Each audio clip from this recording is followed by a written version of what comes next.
Okay. I don't want to go through all this. The short version of my background is that I have a master in mathematics from Denmark, Roskilde, Denmark. And I specialized already during my master thesis work in math education. And then I've worked within that field ever since. I graduated in '98, so it's like nearly 20 years.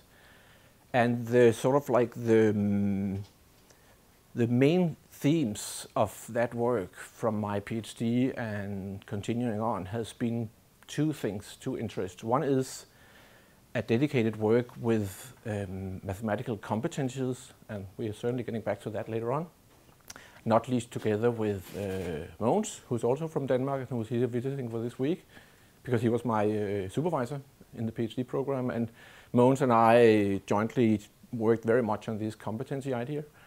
And then my approach to it, since we developed the main ideas a long time ago, has been to try to investigate what's it like teaching these competences in math classrooms.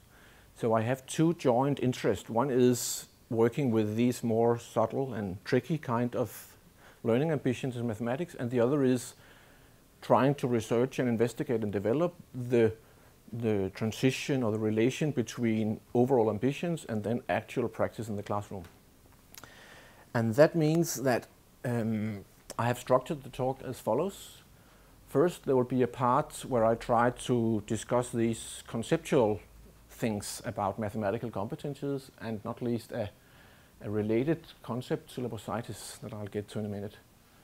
And then I'll try, so that first part will be an attempt to put up a framework for looking at curricula in general, and in particular for mathematics. So it's like an attempt to establish a framework for looking for how serious are different curriculums in trying to emphasize these more tricky things that many countries try to promote.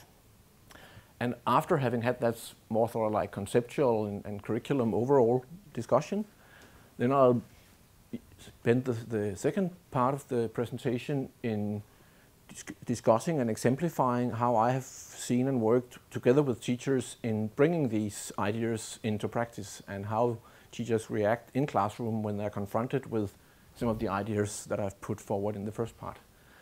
And then as a third part, I have put out some issues for discussion, and then we'll end up having a bit of conversation or discussions or questions or comments or whatever.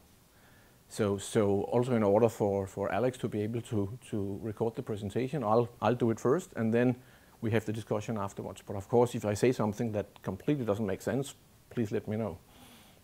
Vince? Yeah. Just while you've mentioned that point, Alex is videoing the session. It's part of what we call our dialogue series, and will be available on the website and freely available after the session if you so choose. And having said that, Vince, I've put print copies of the presentation over there, in case you haven't seen it, and the presentation will be part of what will be put out there. So there's no need to copy that. Okay, let me start with the first part.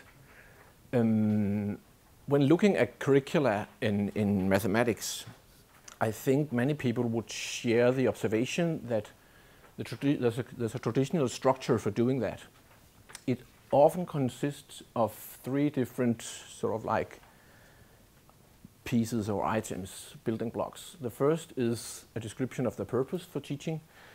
That is often a very general statement, and I think from a curriculum making perspective, the main idea there would often be to sort of like relate the curriculum to the wider society, the broader society, so like put this aspect of teaching into sort of like a broader context. So the main point for me is that that part is often, or hard, I might say never, meant to orient teaching. It's meant to communicate from curriculum and upwards in a way. Then there's a very specific part to many mathematics curricula, which is an outline of the syllabus. So there would be a list of different concepts and related procedural skills or facts you should know. That can be often a very long list, and it's often like put out in bullets or points. And my reading of it is that the intention here is to be as specific and as precise as possible, because that's where you talk to the teachers in traditional curriculum making. That's where you outline, this is what you're supposed to cover. Make sure you do this, and teachers and principals and whoever is involved will try to make sure that they can tick off the things that are mentioned in the syllabus list.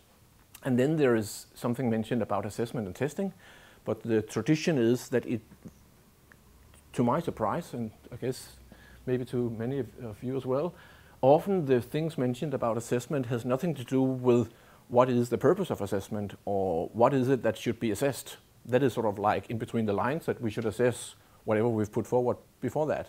So the main thing about assessment is often, and traditional at least was, how we should assess it.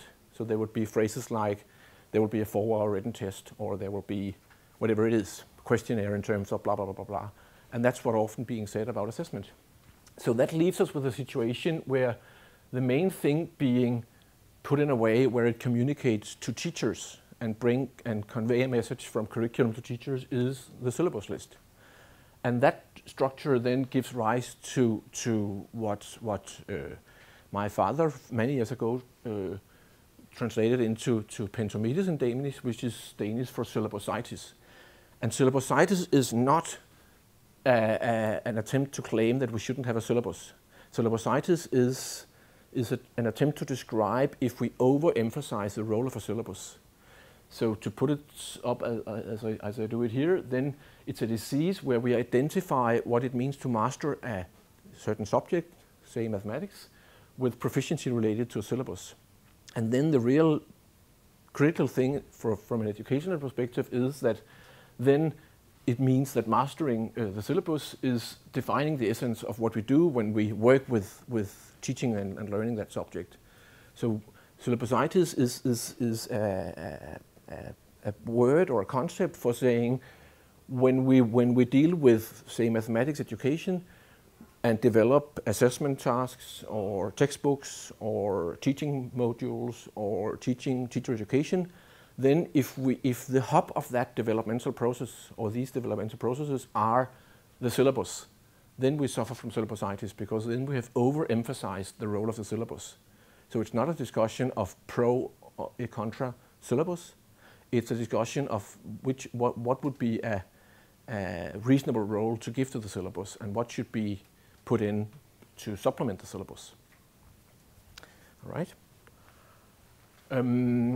That situation, not least in mathematics education, has been acknowledged for quite some decades now around the world.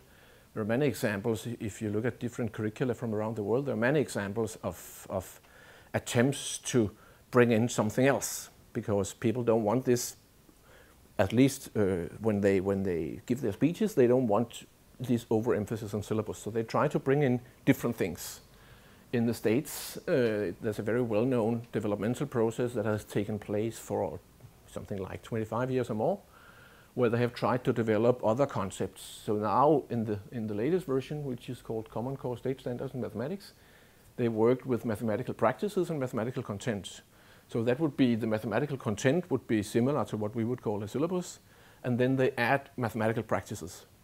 So that would be the traditional content, and then ways of acting. Ways of being of working practically with mathematics.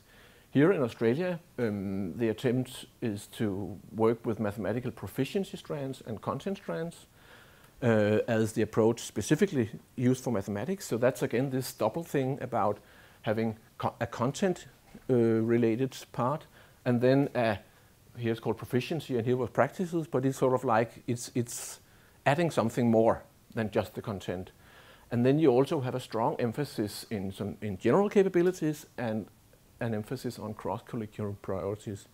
So when I look at the different Australian curricula in mathematics, I can see that what's been emphasized heavily is that one should be aware of all these categories, both the mathematics bit and the general capabilities thing and the cross-curricular priorities.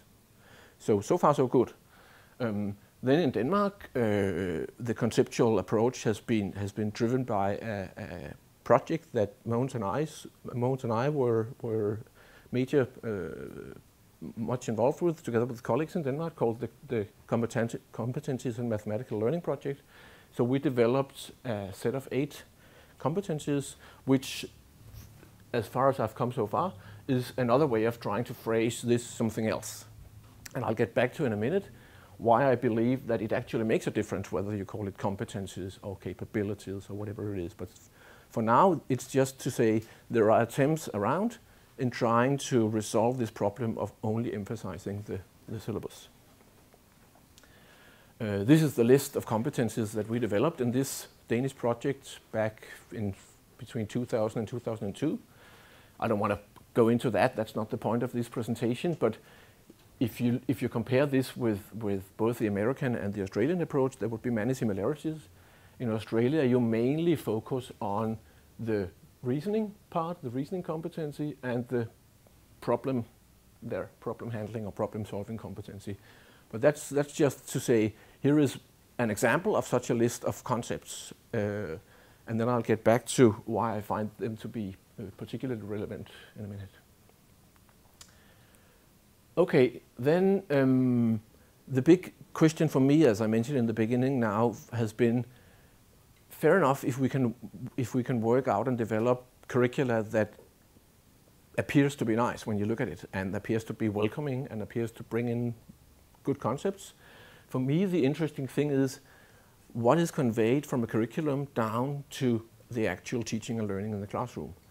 And I work from a developmental premise saying that there is only one person that can actually bring stuff from overall documents into classroom, and that's the teacher. There's no one else to do that.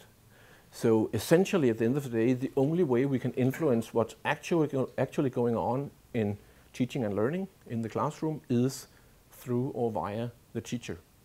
And since teaching is a very complex thing, it's not possible to sort of like to just tell literally do precisely this and that. You could do that if it was a more sort of like simple endeavor. But with teaching, the only way to really critically influence what's going on is to influence the thinking of the teachers. So no matter whatever one might think about the role of teachers, they are the core of bringing reform things into the classrooms. And it's by influencing the way they think about what they do that we can work, I think. And that's why I have worked with this relation between how can different approaches to curricula influence teachers' thinking.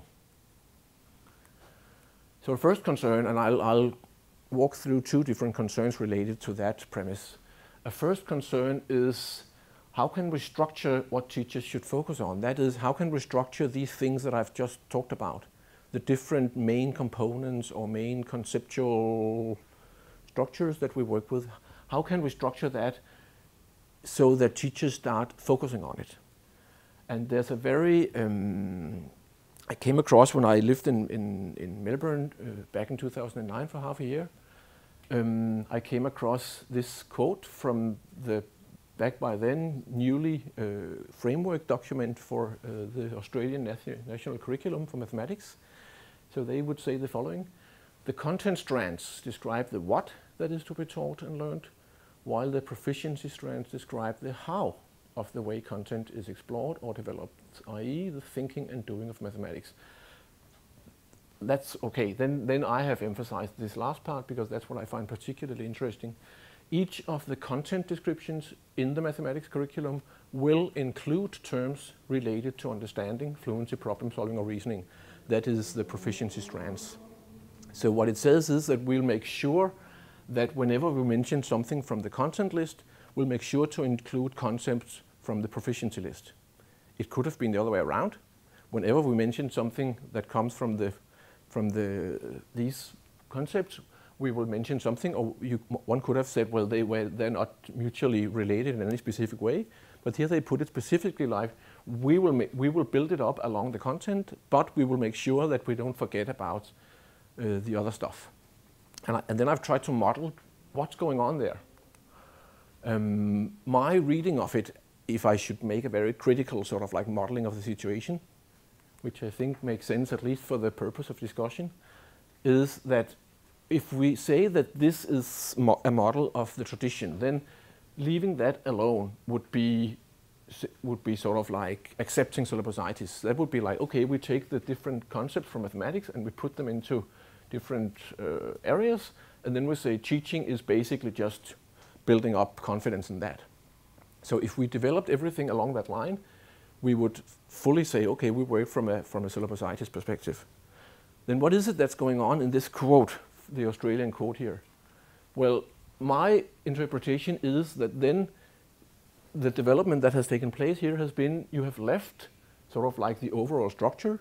You haven't flipped that around, but then you have said we'll make sure to add that. So this would be like a commentary to this. And you can find that literally in a lot of the texts. And why is that a problem? Because that might, okay, that if you emphasize that, and I've tried to put a big green background to say this is really important, then that might be balanced. So what's the problem?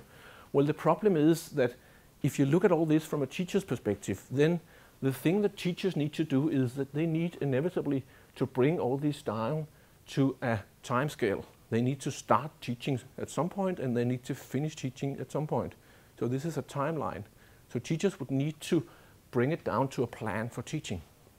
So at the end of the day, whatever teachers do, they have to put it down into some kind of a linear fashion because it starts here and it finishes here.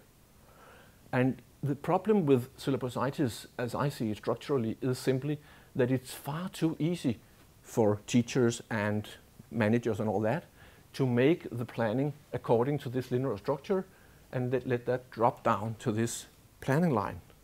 Could illustrate like this. So we could say a simple plan would be say, well, why don't we start with a month of algebra? And then we might change to a month of geometry, and then we might move to some calculus or whatever. And then we might have time to another piece of algebra, and then so we can just roll it over. So that's a very simple planning approach for teaching. And the problem is it is so simple, so this will just be left out if you don't watch out really carefully. So what might happen, and I'm not an expert at, by any means in Australian teaching approaches. I haven't visited all different kinds of schools in Australia, but what might happen if you're not careful about it is that the teachers that are really keen on all this initially, no matter what the curriculum says, will have sort of like a reason to do it. But teachers like that, at least from my Danish experience, they do it already. The teachers that are not sort of like, are a little bit hesitant to do these things or might feel confident about this traditional structure, they'll just leave out all the nice green stuff and continue planning the way they've done. And then they might, if someone looks into their planning, they might add some 2 weeks before Christmas thing where they do some problem solving or excavation or whatever, because then there is also a bit of the green stuff in the plan. But it's not a dominant thing of most teaching plans that I've seen to incorporate the other things than the syllabus in the actual planning. And the way to look for it is simply to look at what structures the planning that takes place. Is it dominated by a mix of this, or is it dominated mainly by this with a bit of this other things added? And then the problem is that if that is simple, then that approach to planning mathematics education will be transformed into all the areas where we do planning. I know it from myself. I have been heavily involved with textbook writing in Denmark, and there's a big pressure for simply putting down the textbooks so that they cover this, a chapter of this, a chapter of this, a chapter of this, next year another chapter of this. So a simple look in the first few pages of a textbook will show whether it's basically conveying this structure or whether it's actually a mix. The same thing would happen to yearly plans. Go to any school and find yearly plans from the teachers and see if they are mainly dominated by this approach or whether they actually mix it up. And my expectation would be that most of the teachers would have this simple approach.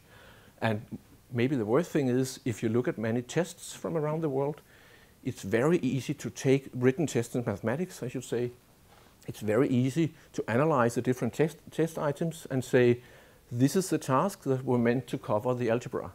This is the task that were meant to cover the geometry. This is the task that were meant to cover the... So you can simply tick off the different conceptual areas of the syllabus into assessment and exam items. And that is a very clear signal of syllabusitis in a system, because that is where we are most sort of like officially emphasizing something on as opposed to something else. That's in the way we exam things. That's a big issue, but that's not the main theme of my talk. But I think one has to be very aware what's the structure used for designing exam tasks. There's a lot of examples to put out, and I don't have time for clicking into all this. So what I've done is that I've put out both here and later some links to different curricula, and then I'll just exemplify how I look at a certain piece of curricula. I use this framework that I put out now to look at a curriculum, and then you might do the same with curricula that you find interesting. But let me just show you one example, and why not Australia?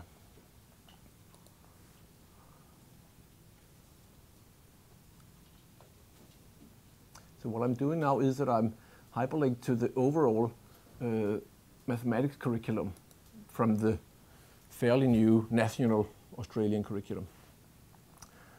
Well, what's mentioned here, this is just the official homepage. Well, it says here that this is from the preparation year, but you could click on any of them and it would be the same. I've checked that. The general structure is that you would say at this year level, these 4 components from the proficiency strand should include, and then something from the content is mentioned. Okay. And then what comes down here, then there's a long list of things from the content where you mentioned more or less detailed what should happen in terms of numbers and in terms of measuring and in terms of statistics. And then if you click on this one, you will have a little notice about how this relates to, say, numeracy. There's a little mentioning here that this particular element of numeracy is addressed by this content description, and yeah. But the overall idea that I try to convey is not so much looking into the details, it's more looking at the structure. This clearly tells me, without reading all the details, that this is fundamentally developed along the content areas, the descriptives, and I would be very surprised if Australian teachers were not mainly focusing on covering all this stuff. And then once in a while they might add in a bit of this. But the main structure would be this, backed up by the way the curriculum is structured.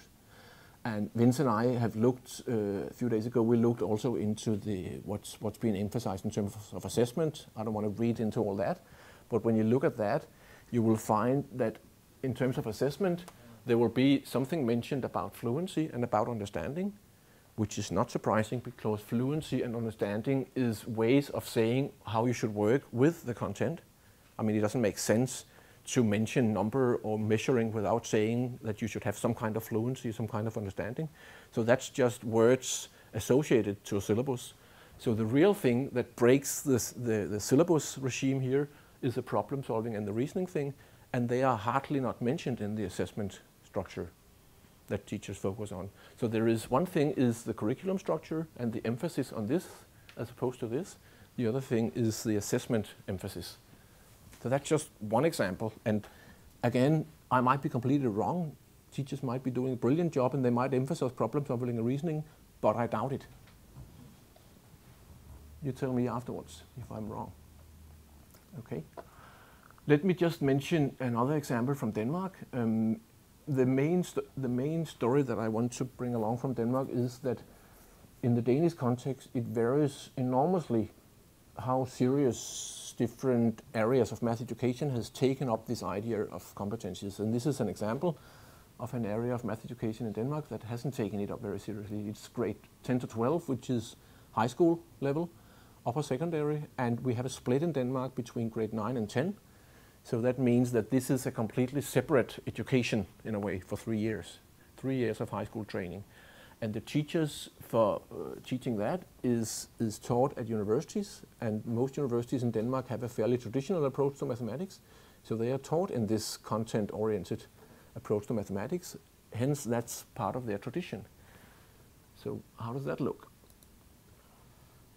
Let's see. It's one big document put online, so I'll have to go down to the mathematics part here. What is it, 35? Yeah. So this, of course, we don't go into detail with this because it's in Danish, but it says identity, purpose, then it says learning ambitions and content, and then the objectives here, the mathematical objective, is put in this way, which is one thing I notice is it's linear. I guess they were forced to do that. I think there was a structural claim to do that. The other thing is that when I read into this, it's a mix of content words and proficiency or competency words. So it would say something like the student should be able to model when they work with different types of functions. Or the student should be able to reason while they deal with intersections of different lines in plane geometry, stuff like that. So it's a mix of content and the other thing. And then down here, they would have the actual description of the content. And so that is basically just they should work with numbers, they should work with algebra. So that's, the problem is not this part. Well, one problem is you can see how long it is. There's a lot of things you should cover in these 3 years. The other thing is that this is not in itself just the competencies that can supplement this. This is a mix of the competencies and the content. So there is, and that's also sort of like fits with my picture of it from knowing a lot of this about all of these things in Denmark, that what's going on is that people simply want to work from the content.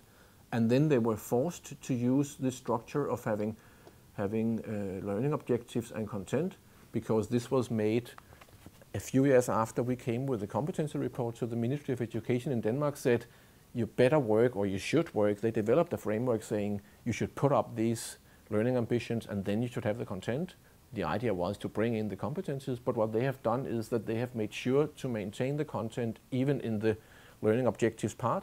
But so they just sort of like misused the structure and made it all pretty much focused on content, because that's how they see good mathematics teaching. So this is simply just a conflict of belief about what good mathematics teaching is. They don't think, basically, most mathematics teachers in upper secondary in Denmark, that it pays off to spend a lot of time in modeling, reasoning and all that. At least not if that is at the expense of all the other things in the curriculum. Okay. Now I'll try to move down towards an alternative to this very content-oriented approach to curriculum making. And in order to do that, I need to discuss the concept of competence and competencies. So this is where I try to argue that it actually matters whether you call it proficiency strands or competencies or processes or something. The way I work with the concept of competence is very similar to the way we developed it in the competency projects. So to me, it's someone's insightful readiness to act in response to the challenges of a given situation. And then a mathematical competency is sort of like a special version of that. That is when you are able to act according to the challenge of a given situation, and then that challenge is of a mathematical nature. So the main step is actually to look at what happens when you focus on a competency. And you can easily replace that mathematical with English or literacy or whatever competency. And there are two things that I would highlight. One is that a competency is by its very nature headed for action. It's about being able to act. And that distincts it from some of the other ways of putting learning objectives that we know very well, like understanding. Understanding is not about acting. Understanding is a mental process. So competencies tries to bring us further down the line. Just not, it should be based on understanding, but the understanding should be able to be transformed into an ability to act when a situation is calling for action. So it's a much more complex thing to try to develop among students, but in my opinion it also makes much more sense, because it means we can't be satisfied with students sitting with a lot of knowledge in there if they're completely blank when the situation opens up and they should act. But it also puts a lot of sort of like personal thing into what a competency is, because it means some students will be not very competent. I wouldn't say incompetent, but their competencies might not be very well developed, not because they don't know a lot, but because their personal approach to whatever it is blocks them from joining in. So that it's not only a matter of knowing mathematics, it's a matter of knowing mathematics and developing an approach to life and school and all the rest of it, where you join in when a situation sort of like invites for it. And that's a very demanding but also very, very meaningful approach to setting up educational ambitions, I think. The other thing is that competences is situational. So that means that we need to focus on what is the kind of situations where we would like students to be competent. There's been quite some research done about trying to bring students acting in one situation and say teach them to model in physics or in biology, and then putting the same students in a situation where they should model in economics or reason in geometry and then reason in algebra. And it's not the case that once you've learned to model, you can just do it wherever you want, or once you've learned to reason. It's a very specific thing. Of course, you can work with the students for them to be aware of general approaches about what does it mean to model, but you need to work on that then. Initially, you need to say, if you want them to be able to model in their everyday life shopping situation, then put them in a shopping situation and let them deal with that. And we have, Mogens and I have had to deal with that conceptual trickiness when we talk about this abroad, not in a Danish context. We've sort of like tried to capture the word and say, we'll try to define what it means, and we've had fair degree of success in doing that. But in English-speaking countries and situations, we need to distinguish, and I've tried to talk about procedural skills, which is much more close to what you would normally call competency, which is sort of like a yes-no situation. Can you solve the equation, yes or no? Can you add this type of fractions, yes or no? Which is also headed for action, but it's a much more simple way of heading for action. It's like, can you do it or not? So this approach to action includes reading the situation, it's value added, it brings you in your personality. It's a much more complex way of acting. So you're right in saying that we should distinguish between the complex approach to this and then the more simple, can you act in a very well-determined way? And it's the first thing that I talk about here. Okay, so what's the important thing about all this in terms of competency? The important thing is that if we talk about competencies and deliberately make sure that we talk about this being able to act in situations, then that takes competencies into a completely different dimension than working with concepts. It's not so that it's not the case, for instance, understanding as one of your proficiency strands. Understanding to me only makes sense to talk about if you relate it to some specific concepts. You cannot say, this month we're going to have about understanding. I've put understanding on the agenda, it doesn't make sense. You can say we have numbers on the agenda, and then you will say, I really try to focus on your understanding of numbers. The same thing goes with fluency. You cannot say, let's work with being fluent. I mean, you're fluent in whatever it is. But it do make sense to say, we'll try to work with problem solving. We do it in various contexts. We work across. We focus on learning how to solve problems. Or we work with reasoning. What's reasoning about? We try to reason in many different contexts. So reasoning is the common agenda for this period of time in our teaching. I've tried that, and I'll show you an example a little bit later, but that makes perfectly good sense. And that's because the competencies are initially, by Mogens and I and other colleagues, developed in order to be a supplement to what goes on in the conceptual area of mathematics. So it shouldn't be mixed up. So they are meant to be something that cuts across the mathematical concepts. And that makes it possible to make a description of the different ambitions that looks like this, which is dramatically different from what we had before. This is like, okay, here is a tradition, and as I said, we're not trying to argue that we should give up on syllabus, which is just say the syllabus should be brought into action when we also focus on what is the kind of actions that the student should be taught to carry out in situations. And then deliberately I've put an open space in here because when I talk to Danish teachers, I say, this is your working space. This is where you are as professional teachers. If you are taught to teach mathematics, then part of it should be that you are taught different ways of putting this together. And when you develop your own competence of teaching, part of it has to do with getting experience in meaningful ways of bringing this together. And I've seen several attempts by teachers where they mainly bring in this, or where they mainly bring in this, or where they mix it up. It's not the case that you have to mix it up all the time. You can have parts of your teaching where you just work on modeling. And the other thing is, if you want to bring this down to this timeline, then you've put teachers in a deliberately complex situation. How do you bring this two-dimensional thing down to a one-dimensional timeline. That's a complex thing, and you need to make decisions, and you can do it in 1,000 different ways, which is a big point to allow teachers to work with. So we should not put teachers in a situation where their planning and organization challenge is very, very simple, because it simplifies their approach to what teaching is about. We should make sure that we teach them how to work with a complex schema or structure for planning. I'll show you just a few of them, and then you can work with the links yourself. This will be in Danish, so you can't read much from it, but I'll focus on the structure. This is a very, very deliberate attempt to work with this two-dimensionality.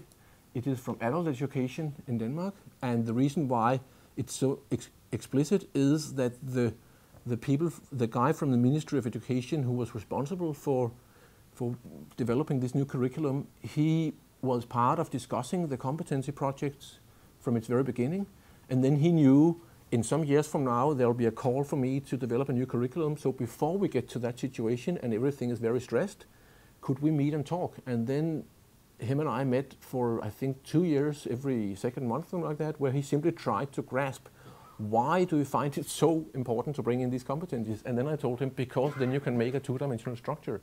And because he got that idea, he just brought it in himself. So you'll notice, let me just see what enclosure 28. And you'll see it in a very specific way.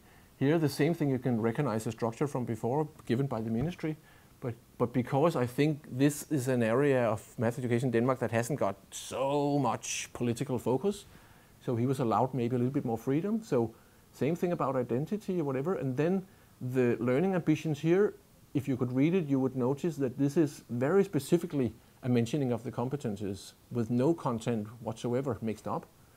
This is a mentioning of content, and then down here where he says, how do you actually plan your teaching? He brings in this. So that's the official curriculum, where he simply brings in and say, dear fellow teachers, when we work with this and when we have in-service training and when we make exam tasks, I will try to make sure that we work from this two-dimensional schemata. And I know for a fact that the exam task that has been developed subsequent to this was back in 2010, has been developed trying to deal with a two-dimensional approach to assessment. It's hard to say whether that was a success, but the attempt has been to work from a two-dimensional perspective, which is dramatically different from a lot of other things I've seen. Yeah, I'll go down to present you to the compulsory education in Denmark, which is grade prep to 9. There are two very different approaches to the competencies that the teachers has to deal with.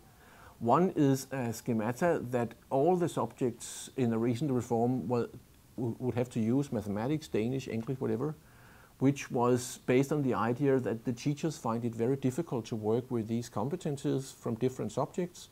So we, as the ministry people, might have to break them down into a more simple ambition structure. The problem is that it ends up being more complex. It looks as follows. So this is what you should teach in mathematics from grade 1 to 3. This is what you should teach from grade 4 to 6. And this is what you should teach from grade 7 to 9. And it might be relevant, it might not. A lot of it is fairly relevant, but what it clearly doesn't tell you is, okay, dear teacher, maybe you should take control of this and try to put your thinking into it, because how on earth would you do that if you have to tick off 40 something or whatever it is? So this is very, very different from this, right? But the group of people, very, very sensible group of colleagues of Mogens and I, who had the job of doing this, they actually wanted to bring in this approach. And when we discussed it, we had a ministerial group where we tried to advise the curriculum makers in Denmark. This time, this is like 3 years ago. I talked to them and said, whatever way you put it over here, and you might be forced to do a ridiculous thing, make sure that afterwards we can put it in this form, because then we can tell the teachers, initially forget about the details, start with the overall structure. And they actually managed to do that. That's the positive part of the story. So this is the formal curriculum that supplements this structure that we saw before. And if we work down, then the first thing mentioned is, how should the teachers plan? and it is suggested that they plan from this, which is an official document. So where the math people came in and weren't forced to use a special structure given by the Ministry of Education, when they were given the freedom to put it the way they wanted, they put it out like this. So there are these two different versions, and I'll spend the rest of the talk in trying to exemplify how Danish teachers have tried to, the things that I've been involved with, how they have tried to take this structure and bring into classroom practice. How has that taken place? So the positive thing is that when I do developmental work, I can, of course I could do it without the curriculum, but then the teachers would be in a conflict. So should they go with the official curriculum, or should they go with the ideas that I try to bring along? Now we've passed that situation, because I can tell them, all the teachers would know this other thing. Where was it? Here? They would all know that, because that's being stuffed down their throat all the time. But then I come and do in-service training, and then I tell them, hey, notice this. And then let's start from here, and then we might bring in this afterwards. We'll see down the line. When you come to the detailed planning, it might be useful, it might not. Let's see about that, but we start from here. Okay, now I'll go a little bit back in time, because this developmental process by the Ministry of Education and colleagues of Mogens and I took place around 2014, 13-14. And a major part of the history behind that was that colleagues and I had been experimenting with exactly this approach, because that was what came out from the competency project, that there was seemingly reason to think that this carried a big potential. So what I did was, oh, that's not the one, that one. What I did was that from 2009 to 2012, I initiated, together with colleagues involved in Danish and science teaching, a major combined research and developmental project where we agreed with the municipality in Denmark to bring in 4 schools and teachers from Danish, science and math from these 4 schools, so that we could form groups of teachers, 5, 6 from math, 5, 6 from science, and 5 or 6 teachers from Danish, and then help each other in experimenting with what's it like working from this two-dimensional perspective. So I could bring it up from mathematics, because that was part of what Mogens and I and other people had worked with already. And in terms of Danish and science, my colleagues had to develop a similar framework because it wasn't there. But my work with mathematics was that I said to the group of teachers that had joined the project, what is given is that we'll start from here, because that's what the whole experiment is about. How can we use this structure to bring in, not least, these more complex things? And the thing is, we all knew that that was a compulsory element, because Mogens was involved in making sure that it was brought in already back then in 2009. So it wasn't structured like this earlier, but the competencies were there in the curriculum. So what I brought along was to say, let's try to be serious about teaching these competencies, because they were there, but no one was really teaching it from my experience. So now I said, let's go up front with that development and really teach competencies as the first thing. So it should be very visible how we do it. And one of the things that came out of our joint experiences was that we developed a model of how teachers can work their way down from a curriculum perspective on competencies down to a classroom perspective. And it takes the following path. First, we would say, okay, let's fundamentally realize that we have this challenge of working from a two-dimensional structure down to a one-dimensional planning timeline. And then we said, okay, let's try to put this timeline into different modules. That's not a very original idea, many people do that. But let's break up the time given for the teaching into, say, a year broken into 10 or 15 periods of 2, 4, 5 weeks, whatever. Why do that? Well, because then we can assign, for the different modules, we can assign different learning objectives from this structure.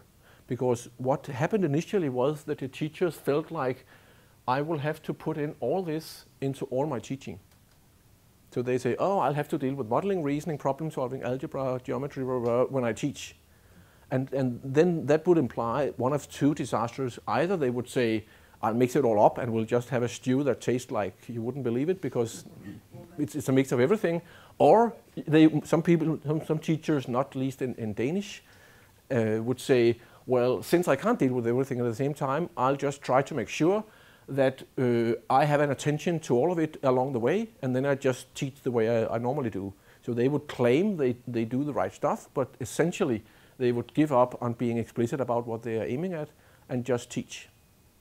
So neither of the two approaches would be explicitly serious about how they would deal with the complexity. So we broke it up and said, okay, you should point to which of these overall objective areas that you want to deal with specifically in the different modules of your teaching. So it might start off with saying, okay, we'll have a period of 3 weeks where we mainly focus on developing modeling competency. And so far, we shouldn't think about how to do that. We should just sort of like assign the objectives to the different periods. So we assign 3 weeks to deal with modeling, and then we'll see how we do that when we get further along the line. Then we might also say, okay, we might also have another period where we don't work with the competencies, where we say, okay, we're in grade 5, we want to introduce the concept of equation. So for that reason, because it's the first time they work with that, we don't want to have too much concern about all the other stuff. We focus on what's an equation. So that's a purely conceptual approach, more traditional, but that also has its place in this approach, in this structure. And then another, just to put out 3 different examples, would be to bring them together and say, okay, in this grade 5, we've worked with the concept of area before, so they know how to measure and not least sort of like just count simple, what a simple area is. Now we'll try to bring in the concept of area together with the ambition of reasoning. So we'll try to put them in situations where they should reason about areas. So that would change the kind of task given from, say, calculate the area of this triangle, or calculate to say, okay, here's another kind of task. What happens to triangles if the height is doubled? Or if you take a square and then you change the perimeter, what would happen to the area? What would happen to the circumference? Things like that, where you ask in terms of what is actually the nature of, and can you reason about that, is a completely different set of tasks, and that would be relevant to bring in if we had this combination, whereas another combination would bring in different kinds of tasks associated with area, just to exemplify. So having done that, that would allow us to say, okay, now we detail it, and I realized over time that it made a lot of sense to the teachers to distinguish very explicitly between, unfortunately I don't know the exact words in English, but I think it would be planning and arranging. You know, that moment it's planlægning og tilrettelæggelse. We have organizing. Okay, planning and organizing. Okay, but the main thing is there is one kind of concern that teachers should do, where they say, when do you want to focus on what in terms of learning objective? That's one concern and consideration that teachers need to do. The other consideration is, okay, once I have decided in what is the objective for in terms of learning, then I should answer the question, what would be relevant activities to set up if the learning ambitions has been set to be? So that's a different kind of approach. And the main developmental thing that we experienced was that it's an enormous challenge for teachers to work first from thinking, what is the learning objective? And then think, okay, what should be the initiative taken? What should be the activities guided by my learning objective? That's a much more sort of like analytical approach to planning teaching than what many teachers are used to. Many teachers are by nature initially mainly focused on the activity level, because if you cannot solve the activity level, you stand naked in front of the students, so you need to solve that problem. And if you have a problem with time, if you have a lot to do, you will start with the very specific things about what they should do, what page in the textbook should they work with, and then you might reflect on the learning ambitions later on, or you might not. So the main transformation that we worked with was, we'll never do that, or at least we'll try not to do that. We'll try always to start with what is a learning objective, and then from that develop what is then, based on our understanding of the learning objectives, what is then the relevant activities. And that was a surprise to me. I thought the main thing for the teachers would be sort of like just to discuss internally what is the meaning of all this, but it was this transformation of an analytical approach to planning their teaching or organizing their teaching. So that, to me, that seems to be the main challenge of bringing all these reform ideas into classroom, that is transforming teachers' approach to their own work to be first the learning objective, because that's why you're teaching initially, and then the activity level, not the other way around. And it would be very interesting to go into any classroom and see what is actually the order of which things takes place. I was part of assessing the a lot of Danish teachers' use of these learning objectives some years ago, and I thought the teachers would say, well, I can't really deal with these competencies in the official curriculum, but they said, well, I don't really care about the competencies because I don't use the curriculum for anything. I use the textbook and then I just get along. Because when I teach, I look for activities, and the curriculum doesn't tell me anything about activities. Hence, I don't look at the curriculum. So they couldn't care less about what was in the curriculum. And then we told the ministry, well, you can change the curriculum from now on and the next 100 years. If you don't change the way teachers work with the curriculum in classroom, you'll get nowhere. And I think that would be a picture in many parts of the world, maybe including Australia, that it's so much easier to change curricula than changing teaching practice. And then the last part of the model would be, okay, now having said that we would work with modeling, and we have decided that this will be the actual days where we have this class in mathematics for this period of time, then we would be able to say, okay, what's the role of these different parts? A specific example might help. For instance, in one of the classes that I followed, there was a grade 8. The teacher had said, okay, you should work with modeling competency, and for you to do that, I need to tell you, or you need to work with trying to understand what modeling competency is. Otherwise, it's difficult for you to work with it. So the first week of this initial period was spent not on actually doing the modeling thing, but in conveying an understanding from the teacher to the students in what does it mean to possess modeling competency. So that gave us the challenge of developing together tasks that could be used to facilitate an understanding of what modeling means. That's a different ambition from trying initially to teach them how to model. They should understand what's the challenge about.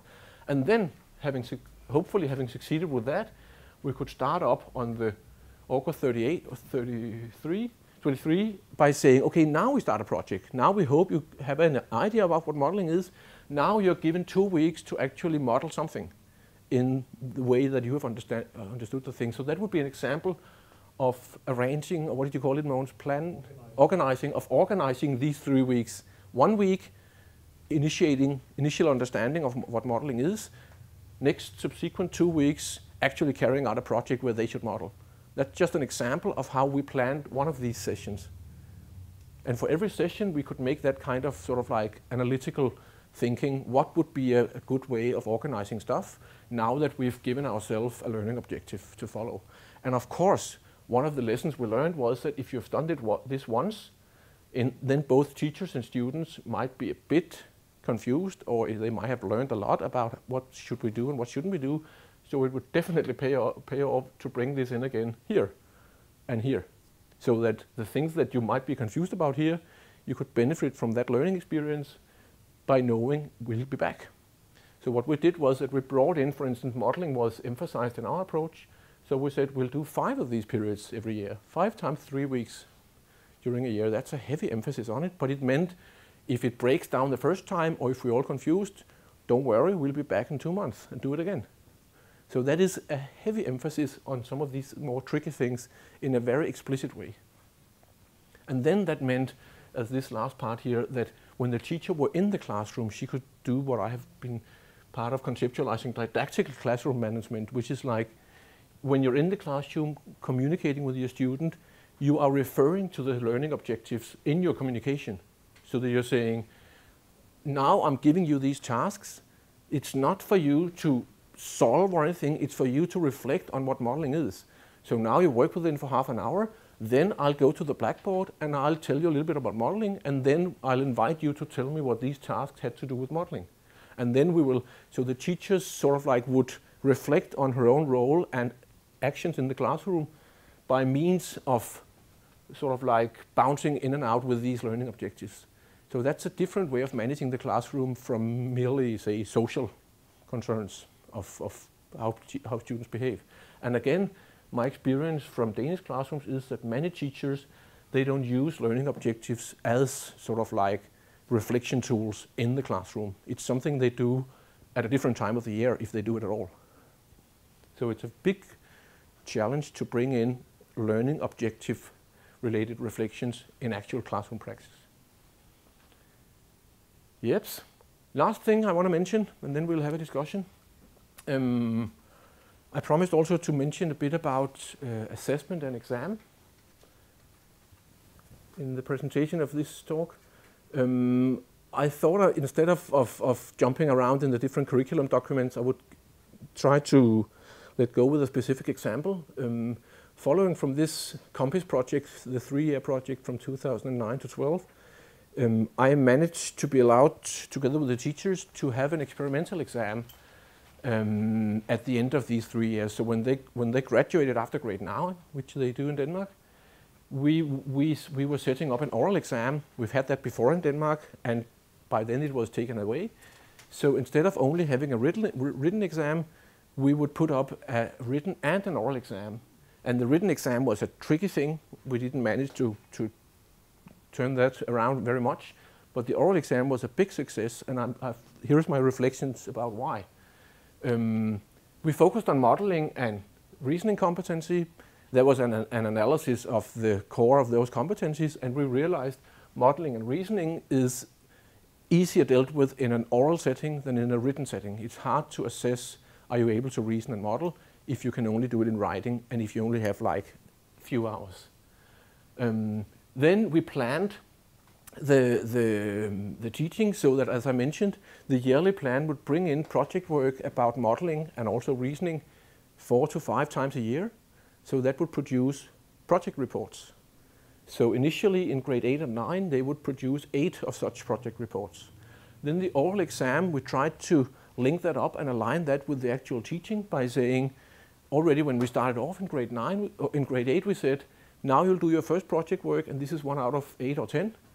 Initially when the exam comes, we'll randomly let you choose between these projects, and then the exam is that you should defend what you've done. Not, of course, not only based on was it good, but also use this project work to demonstrate the extent to which you have developed your modeling competency. And you're told already now, this is the objective. So if you learn it, you're well prepared for exam. If you don't learn it, you're not prepared, which is the whole idea of exam. So that is a very explicit way of aligning what happens in the teaching with what happens in the exam, bringing in larger pieces of items from the teaching and making them very explicitly directed by learning objectives, and then assessing the development of those objectives in the exam. So and so we did. So they picked one of the projects, and then we gave them this.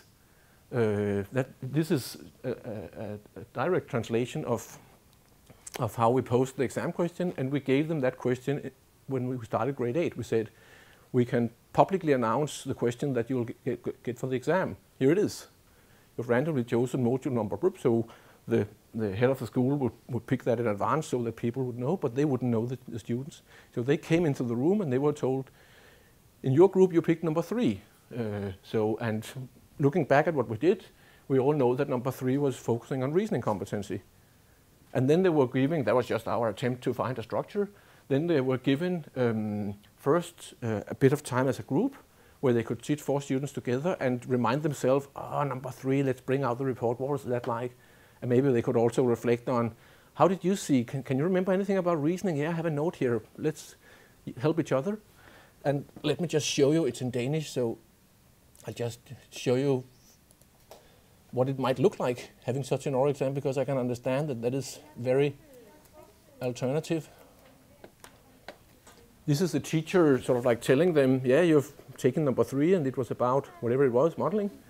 And just repeating, this is the questions that I just showed you, where she has inserted modeling and number 3. And then they are told now the framework, now you get 20 minutes to reflect on this, and then we won't interfere, and after 20 minutes you will be separated, and then we'll walk around and come and ask you about things and ask you to continue reflecting. And then they had these 20 minutes to reflect, and I videotaped it all, and it varied a lot whether the students could benefit from that 20 minutes or whether they couldn't, of course. And then after these 20 minutes, they would be put out individually. Where is it? Here. I'll just show you one of the many examples I have on that. That's one of the 4 students. And then now the examiner and the censor comes around. And he's now had like 5 minutes alone after this group session where he tries to organize his thoughts. So now they would come and say, okay, what was it all about, your work group project work 3? Well, it was about modeling. Okay, how do you understand modeling? Well, to me, modeling is something about going from real life to mathematics. Okay, can you tell more about that? How did you do it more precisely in your project? Well, we worked with, this was about determining the price level of Christmas trees, because it was done up to Christmas, this project. So they tried to model how do you actually set the price for a Christmas tree. And then the whole, I'll stop the sound now. And then the rest of the structure was that then they would stay with him for 3-5 minutes discussing, and then they would say, okay, he might stop saying, I can't really remember how we calculated that thing. Okay, work on that, and then we'll continue to the other students, and then we'll be back in 15 minutes. Okay, and then they would go on. So they would walk around from student to student between the 4, and every 20 minutes they would have 5 minutes with one of them. And then we set like 2.5 hours for that process. And then initially they were all sent out, and then they were given individual grades. Often it would be on the same level, but it was by principle individual grades. And that was a very, very promising way of examining. And the clever thing was, this guy, Klaus, he was by then the guy in the ministry responsible for setting up mathematics education in this level, grade 9. And he was about in the summer break following right after this experimental stuff, he was about to design a new oral exam. So this was a clever way for him to get insight into different approaches in which you could do it.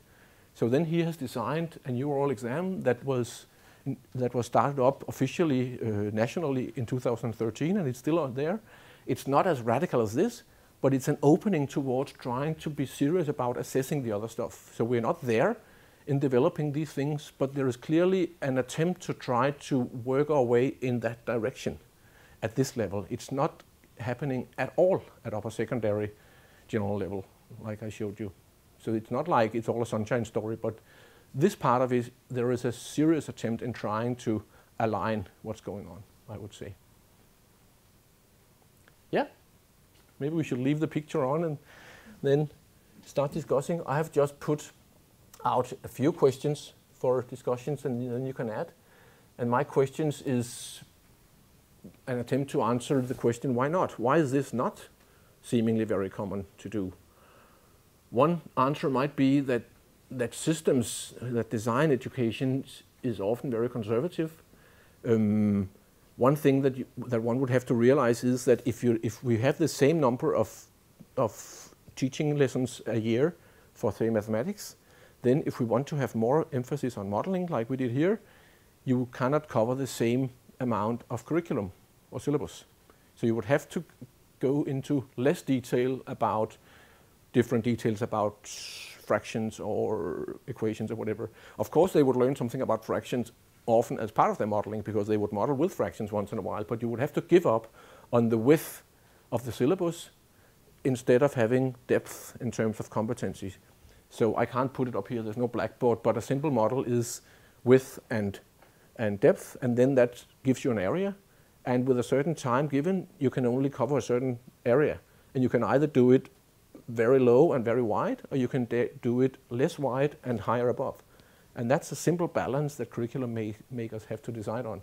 And often you would have this very thin and very, very long curriculum. Another possible answer to why not is that teachers tend to be very conservative. If you're taught your own subject, say mathematics, in a certain way, that's the way you like to teach it and convey it to other students. So it's very hard for teachers to break up in their own approach to what the subject is like. So initially we would have to change teacher education if this should be dramatically reformed, I would imagine. And often that would mean, for instance in Australia, that would mean changing university education of mathematics, which is a very, very hard thing to do. Another thing which is more like in the positive sense, a positive kind of problem, is that all my experience tells me that this thing about teaching for competence is both more meaningful, but it's also more difficult than the traditional way of teaching. So it's a way of challenging ourselves as a community and saying we cannot be satisfied with all this content-oriented stuff alone. Let's face it and work with it and then deal with the difficulties. And that requires that the teachers are supported in taking that approach in terms of time for preparation, time for meeting with each other, time for in-service training, time for resource people like you and I to come and talk with them and work with them. But my experience is completely that if you give the teachers that situation, then they are more than happy to take this approach because it makes so much sense for them. But they back out if they are told do all the tricky stuff with no time and no resources and no support. Then they say forget about it, which I can understand. And a last attempt to say why not could be that, coming back to the thing, it's very complex to assess. And again, assessment is a very conservative thing. And many people seem to agree that if we assess the wrong thing, it's very hard to get teachers to teach the right thing. We need to work with assessment as a vehicle for transforming what goes on in classrooms. So one thing is structures of curriculum, which I focused on today. Another thing is structures for assessment. And we should probably expect that if we don't take a two-dimensional approach to both assessment and curriculum, then the thing in the middle, the teaching, will not dramatically change, I would imagine. Okay. Comments? Questions?